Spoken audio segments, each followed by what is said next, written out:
Hi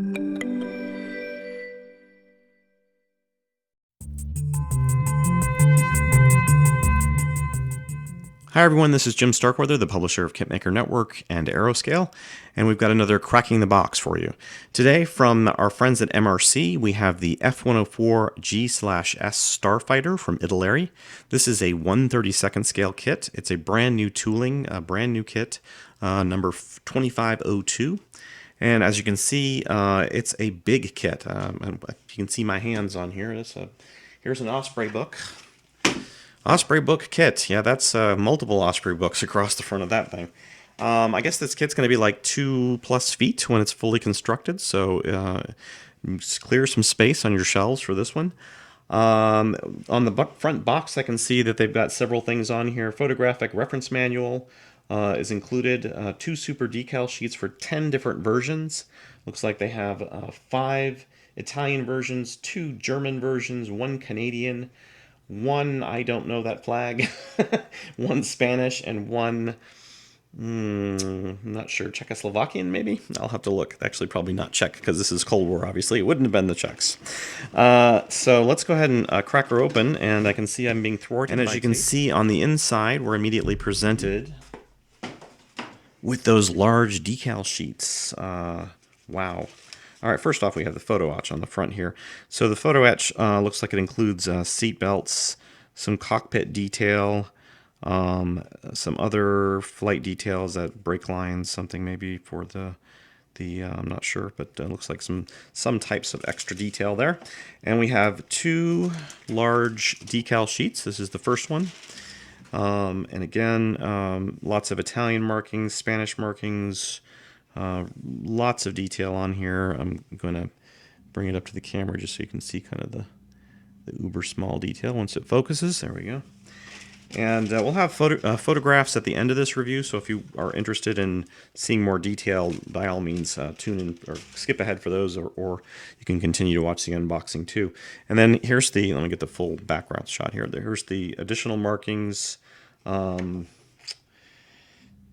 going to have to look at the manual to see what that is. That's going to bug me. And it's not French, right? No, it doesn't look French. But again, it was Canadian markings, German markings, again, some others that I'm going to have to identify. My circular flag recognition for aircraft is not as good as my regular flag recognition stuff. Here's the photographic evidence manual that they mention on the front cover. So you can see there's lots of text and various bits of history for the plane. Shows some actual reference photos, which is a really nice addition for this plane, or any kit really, but especially a 32nd scale kit where you've got a lot of detail to potentially master. Some nose gear and landing gear bits here, and cockpit details, and so forth. So that's a nice thing to have. Get my decals all protected here. I don't want to accidentally mess anything up. Whoever will get this kit to potentially do a build, hopefully. Here's the very large manual, which is, I'm going to check the pages. It slid right out of my hands. It's like a snake. It's just, it is rather thick. So it looks like about 47 pages, or 48 pages, including the back. You can see they've got parts overlays. And we've got the some seat detail here. They show the Photo-Etch markings go in with the Martin Baker seat. And then they go into the rest of the cockpit and various flight instruments, readout dials, things. There's the full, most of the front part of the fuselage. Hold on a second, I see I'm getting something from Apple. I want to make sure that doesn't interfere. Apple's always popping things up on your screens. The engine can be displayed in this individually on a stand. There's also a ladder for the entrance of for entry to the cockpit. Here's the Vulcan Gatling gun on the front, and again, it just goes through step by step, a lot of detail here. I'm curious what's going to be on these final pages, considering there's the separate stand assembly, the landing gear. And a lot of the armaments. decal locations. I mean, everything is really laid out for you in this manual. It really does cover it. Here's the markings. I'll solve my marking puzzle right here.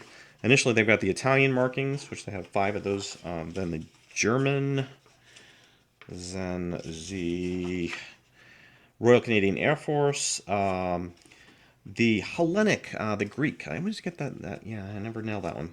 The blue one is the Greek Hellenic Air Force, and the other one is the. Okay, is that like Luxembourg or something? The Con. It looks like it's in German. Leeward Air Force Base, Konenjuklukmak. All right, well, somebody can answer for me for that in the comment section, because I'm sure someone, and the other flag was the Belgian flag, obviously. Not Spain, as I so inaccurately said. Shame on me for not knowing what the Spanish roundels look like. Anyways, yeah, and there's more Italians here at the end. And there we go. All right, so then we've got the crystal, which there's nothing actually. This really didn't look like it was protecting anything. It's just more of a space saver. But we do have the crystal on a kind of a double sided tape here. And there's some nice clear cockpit parts for you, as well as other little detail bits. Here's the first sprue, which is the majority of the front fuselage. The panel lines look very nice, very clean, very crisp, very clear. Here's the cockpit detail. I'm not sure the photo etch that they provide you is, I believe, optional in terms of either this or that type of scenario. I could look at the manual for that more clearly, but again, good detail here, and there'll be photos with it out of the plastic. This is mostly my, obviously, feedback. Again, nice panel lines here on the rear vertical stabilizer, and the horizontal stabilizer is very nice also. They're two-piece arrangements. The armaments look good there. Or the fuel, those are probably fuel cells, I'm sure. Otherwise they'd be really big bombs. I'm going to take this one out just so I can see it. This sprue has the part of the engine assembly, or the engine externals, and as part of that ladder, I believe, as well as various rear exhaust outlet doohickey bobs. Hey, I never said I was an expert on modern jet fighters, so anybody on YouTube, I usually get this on YouTube. Anybody who's watching this video on YouTube, yes, I am the go-to person, or the only person who does videos. So if anybody wants to take this over, I'll be happy to pass these on and have videos done by other people who can do videos. But it actually is a bit of a steep learning curve, to be honest, so I'm not sure anybody's going to jump at that right off the bat. Very few people know how to do this stuff, at least currently. This is a piece that I'm seeing potentially some production issues with, because they did the ribbing on the back here. I'll try to zoom in. Ribbing on the back, flipping it over. There's actually some sink here. I can feel a groove there. So there's going to be some fill required in these pieces. Let me see if I can get in close enough. You'll just be able to see it. There you go. You can see it now. So yeah, that's something to look at just from a potential fix issue. Otherwise, let's push on. Let me open this one. Again, some of the armaments, some of the missiles and fuel drop tanks. Gear looks nice. There are, people are going to either hate it or love it, but there are wheels with flat, sections for land, for, basically, what's the word? I forget the word. The word for when the tire is pushed up against the ground. Yes, this is what happens when you don't run on a script, too, by the way. Scripts are nice, but they take time to write, and then you don't get my up front and close. I like this little connection port here. Let me see if I can get the camera to focus in. And I can't. Come on, camera. Do your job. Oh, there we go. A nice little detail piece there. I'll take a photo of that one. And again, there's multiple connection points on this one. Not sure why, because I believe that's right where they go into the plane, right? Or maybe that's on the bottom as a potential fuel connection nozzle points. So same sprue essentially. Yeah, same sprue. 2 Ds. The other ones were individual. So that's it actually. You've got these 2 large sprue pieces, and then those 2 smaller ones, and then a crystal. And for such a large kit, then you're done. So we'll go ahead and show you some photos, and you can get a better look at some of the parts close up. I'll try to take some good photos for you, and we'll come back and close.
All right, well, I hope you enjoyed those photos. The only other thing in terms of conclusions I wanted to say was maybe to Italeri